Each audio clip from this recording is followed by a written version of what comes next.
Hello, मैं नीरज कुमार। आज मैं आप सबके सामने फोर्स्ड लर्निंग के बारे में डिस्कस करूंगा। तो आप सोच रहे होंगे कि ये डीप लर्निंग में फोर्स्ड लर्निंग क्या होता है। तो इसको समझने के लिए कुछ सिनेरियोज को आप डिस्कस करिए, आपको बहुत आसानी से समझ में आ जाएगा। सपोज हमारे पास एक मल्टी चॉइस क्वेश्चन सेट है जिसमें सिर्फ 5 क्वेश्चन है, लेकिन कंडीशन ये है कि क्वेश्चन नंबर 1 का जो आंसर है उसका यूज होगा क्वेश्चन नंबर 2 का आंसर कैलकुलेट करने में। अब सपोज आपने गलती से यहाँ पर आंसर को गलत कैलकुलेट कर दिया। अब आप कितने भी एक्सपर्ट है, क्वेश्चन नंबर 2 का आंसर तो गलत ही होगा। अब नाउ यही सिचुएशन सबके साथ है कि प्रीवियस का जितना भी क्वेश्चंस का आंसर होगा उसका यूज नेक्स्ट के क्वेश्चन के आंसर कैलकुलेट करने में होगा। आपने अगर यहाँ गलत कर दिया तो आप कितना भी एक्सपर्ट है ये क्वेश्चन सॉल्व करने में आपका आंसर गलत ही प्रेडिक्ट होगा। आप थोड़े से लकी है, सपोज इसको सही कर दिया लेकिन यहाँ गलत कर दिया, तो यहाँ से आगे तक सारे क्वेश्चंस को आप गलत सॉल्व करेंगे, चाहे आप कितने भी एक्सपर्ट हो।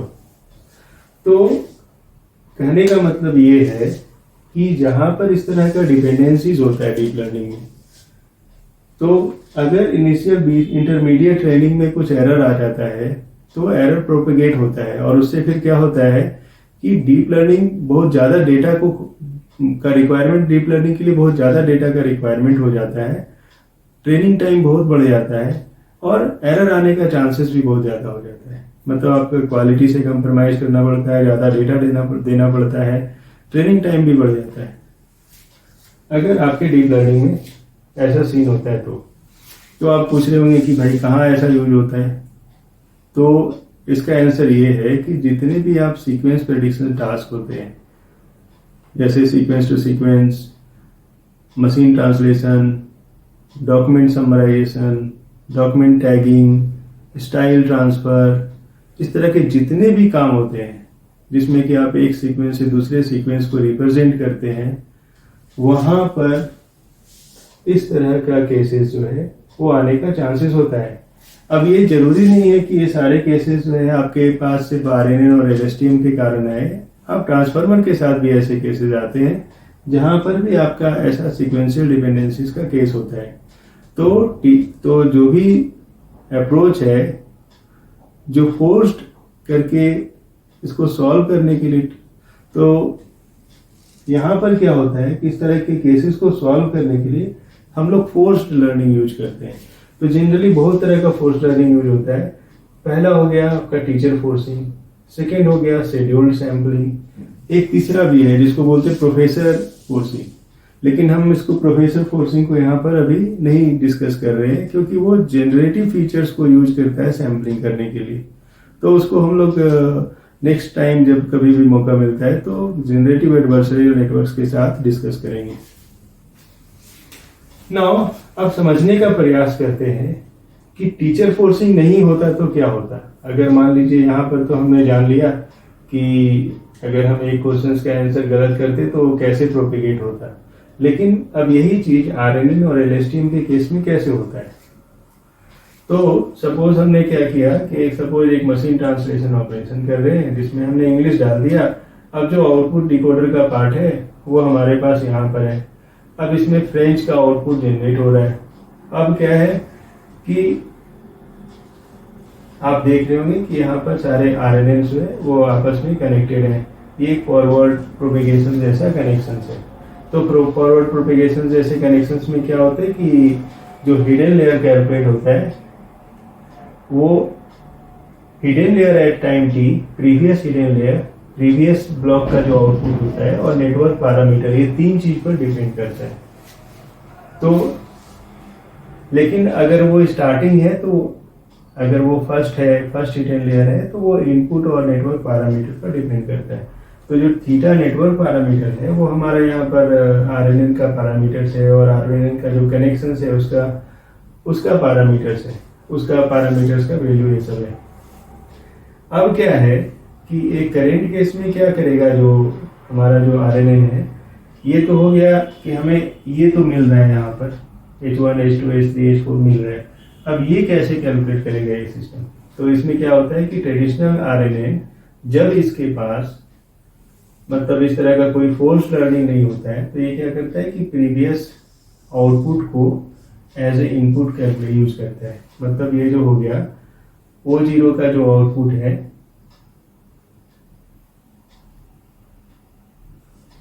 और आपका जो H1 हिडन लेयर है, ये दोनों को ये यूज करेगा कैलकुलेट करने में O1। फिर क्या करेगा कि O1 का जो आउटपुट है और H2 जो है हिडन लेयर, इसको यूज करेगा कैलकुलेट करने में O2। अब मान लीजिए क्या हुआ कि यहाँ पर ये गलत हो गया, तो सेम जैसे हमने यहाँ पर बताया कि वो जो एरर है वो प्रोपेगेट हो जाएगा सारे जगह पर। अब इस एरर को कैलकुलेट करने के लिए मशीन जो डीप लर्निंग सिस्टम है उसमें आपको एक्स्ट्रा एफर्ट लगाना होगा। एक्स्ट्रा एफर्ट कैसे लगाना होगा? आपको बहुत ज़्यादा डेटा देना होगा, जिससे क्या है कि ये एरर अपने आप करेक्ट हो जाए। दूसरा क्या हो सकता है, आपका ट्रेनिंग बहुत लंबा टाइम लेगा कि जब तक कि वो सही नहीं हो जाए। तीसरा ये हो सकता है कि आपका डेटा और ट्रेनिंग टाइम के बाद भी आपको क्वालिटी अचीव नहीं हो, मतलब बहुत सारे एरर्स आ जाए। तो ये हो गया जब टीचर फोर्सिंग नहीं है और traditional deep learning, traditional RNN system जो है वो काम कर रहा है। तो टीचर फोर्सिंग कैसे काम करता है? तो टीचर फोर्सिंग क्या करता है कि जो नेक्स्ट जो आउटपुट है, मतलब जो ग्राउंड ट्रूथ है जो नेक्स्ट आउटपुट का, वो पहले ही इसको प्रोवाइड कर देता है कि लो भाई आप ये आउटपुट यूज करो, ये आपका ट्रू आउटपुट है, आप गलत आउटपुट यूज मत करो। हम नहीं जानते कि आप पहले सही आउटपुट जनरेट कर रहे थे या गलत आउटपुट जनरेट कर रहे थे, आप बस सही आउटपुट ले लो। तो ये क्या किया, ये आउटपुट को नहीं लिया, आउटपुट डायरेक्टली जो है वो यहाँ से ले लिया, यहाँ से डायरेक्टली आउटपुट उठा लिया, ये भी आउटपुट को नहीं उठाया। तो इस तरह से क्या हो गया, टीचर फोर्सिंग जो हो गया वो जो भी नेक्स्ट लेयर का जो ग्राउंड ट्रूथ है, ग्राउंड ट्रूथ वैल्यू है, वो एज ए आउटपुट प्रोवाइड कर दिया। तो इसमें क्या है कि मेन जो एम है टीचर फोर्सिंग का कि नेक्स्ट स्टेज का जो आउटपुट है उसका ग्राउंड ट्रूथ प्रोवाइड करने से वो ग्राउंड ट्रूथ के नजदीक प्रेडिक्शंस करेगा। तो इससे क्या हो गया कि आपका टाइम जो है वो बच गया, क्वालिटी अच्छा हो गया और डेटा बहुत ज्यादा नहीं लगा, मतलब सिस्टम बहुत इजीली कन्वर्ज हो गया। लेकिन बात इतना सिंपल नहीं है। तो ये था कि टीचर फोर्सिंग कैसे काम किया, कैसे प्रॉब्लम आपका सॉल्व कर दिया। अब बात इतना सिंपल क्यों नहीं है, यहाँ पर होता क्या है कि जब आप सपोज आप समराइजेशन कर रहे हैं, डॉक्यूमेंट समराइजेशन कर रहे हैं, आपके पास इनपुट है और समरी है, ट्रेनिंग में तो चलेगा, आप यहाँ पर ग्राउंड ट्रूथ डायरेक्टली डाल के सबको सिस्टम को इजीली ट्रेन कर सकते हैं। भाई ये हमारा टीचर है, टीचर की तरह फोर्स करके सिस्टम को इफेक्टिवली ट्रेन कर सकते हैं। लेकिन फिर प्रॉब्लम क्या आएगा, लेकिन जब आप टेस्ट करिएगा तो भाई आपको कोई टेस्ट डेटा तो देगा नहीं कि भाई ये लो टेस्ट डेटा का भी ग्राउंड ट्रूथ ले लो, मतलब डॉक्यूमेंट ले लो और उसका समरी भी ले लो और फिर टेस्ट करो, ऐसा तो नहीं होता है। जब भी आप टेस्ट करेंगे तो आपको सिर्फ डॉक्यूमेंट मिलेगा, समरी तो मिलेगा नहीं। और जब समरी नहीं मिलेगा तो क्या है कि यहाँ जो आपने टीचर फोर्सिंग लगाया, जो ग्राउंड ट्रूथ प्रोवाइड किया, वो ग्राउंड ट्रूथ प्रोवाइड आप कैसे करेंगे, नहीं कर सकते। और जब आप ग्राउंड ट्रूथ प्रोवाइड नहीं कर सकते तो आपको क्या करना होगा, ये वैल्यू उठा के दोबारा टेस्ट में आपको पुट करना पड़ेगा। और अगर यहाँ पर डेटा आपने सफिशिएंट ट्रेन नहीं किया तो ये पूरा का पूरा आउटपुट को डिस्ट्रॉय कर देगा, मतलब कुछ भी उल्टा सीधा आउटपुट आ जाएगा। तो इसको बोलते हैं एक्सपोजर बायस।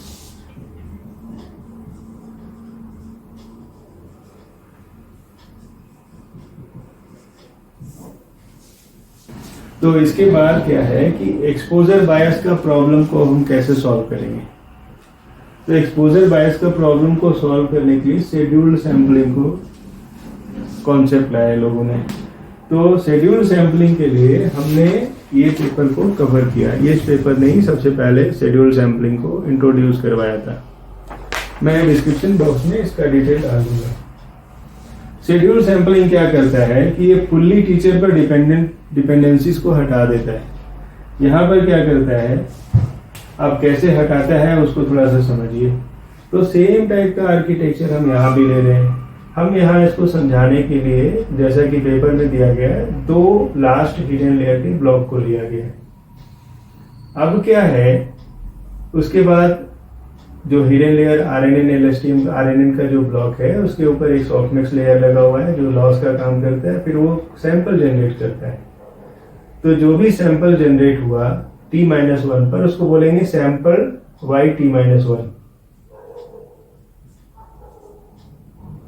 ठीक है, तो अब ये काम कैसे करता है? यहाँ पर क्या है कि हम इनपुट डायरेक्टली जो है वो ग्राउंड ट्रूथ से प्रोवाइड करते थे। यहाँ पर भी हमारे पास ग्राउंड ट्रूथ भी है और पहले का जो आउटपुट है वो भी है। जैसे यहाँ पर आउटपुट जो है t-2 टाइम का है, यहाँ पर आउटपुट t-1 टाइम का है, मतलब इसका आउटपुट है, और साथ में ग्राउंड ट्रूथ भी है। ये दोनों को हम एक सैम्पलिंग सिस्टम से प्रोवाइड कर रहे हैं। जैसे कि एक कॉइन फ्लिप करना है, उसके बाद ये डिसाइड करेगा कि हम प्रीवियस लेयर के आउटपुट को यूज करेंगे या उसके ग्राउंड ट्रूथ को यूज करेंगे। अब यहाँ पर एक सिस्टम और है। अब है कि यहाँ पर उसने सैम्पलिंग करने के लिए कुछ डीके वैल्यूज का यूज किया है। तो डीके वैल्यू का यूज कैसे किया? मतलब इस तरह से यूज किया कि स्टार्टिंग में आप कुछ कंडीशंस अगर सेटिस्फाई होता है तो ग्राउंड ट्रूथ यूज करेंगे, और जैसे जैसे ट्रेनिंग लास्ट होता चला जाएगा हम प्रीवियसली कैलकुलेटेड वैल्यू पर डिपेंड हो जाएंगे। मतलब हमारा डिपेंडेंसीज टीचर पर खत्म हो जाएगा। तो जब टीचर्स पर डिपेंडेंसीज के कारण यहाँ पर एक्सपोजर बायस आया था, वो यहाँ पर ये लोग खत्म कर रहे हैं, जिससे कि एक्सपोजर बायस का चांसेस नहीं होगा।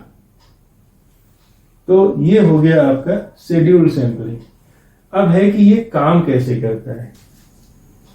तो अभी आप ये सोच रहे होंगे कि शेड्यूल्ड सैंपलिंग में हम किस तरह से ऐसा कुछ करें कि स्टार्टिंग में अगर कुछ सर्टेनिटी होता है, कुछ कंडीशन सेटिस्फाई होता है, तो वो ग्राउंड ट्रूथ को यूज करे ट्रेन करने में।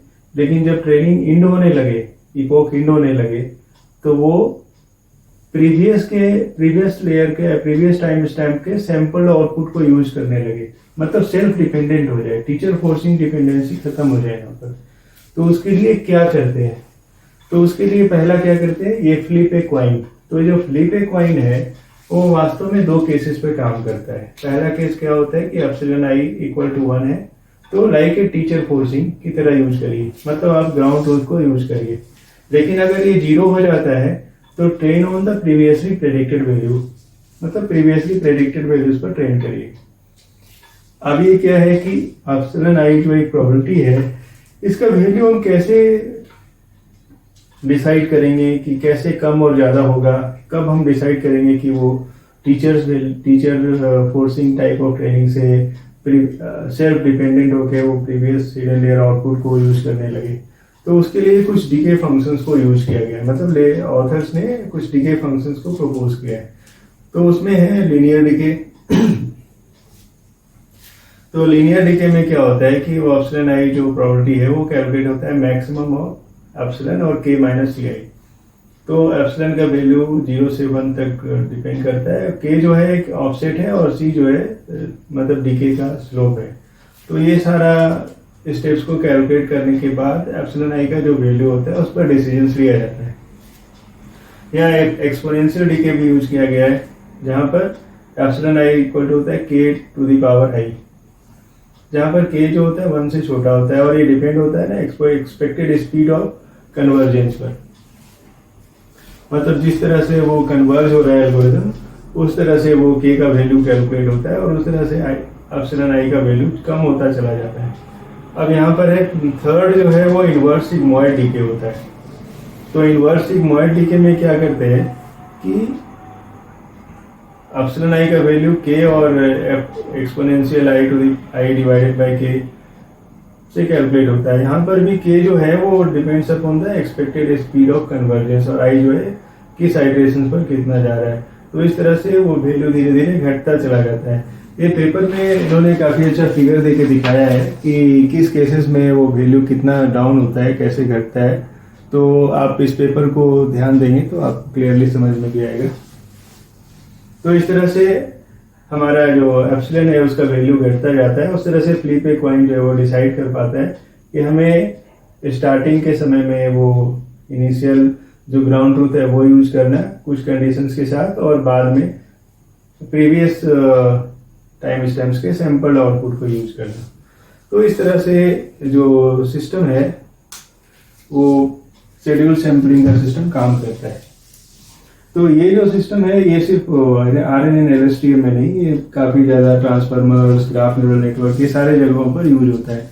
तो उम्मीद है कि आपको ये समझ में आ गया होगा। नेक्स्ट टाइम हम ट्राई करेंगे कि आपको प्रोफेसर फोर्सिंग और अदर्स जो रिलेटेड लेटेस्ट एल्गोरिथम है उसके बारे में भी डिस्कस करें।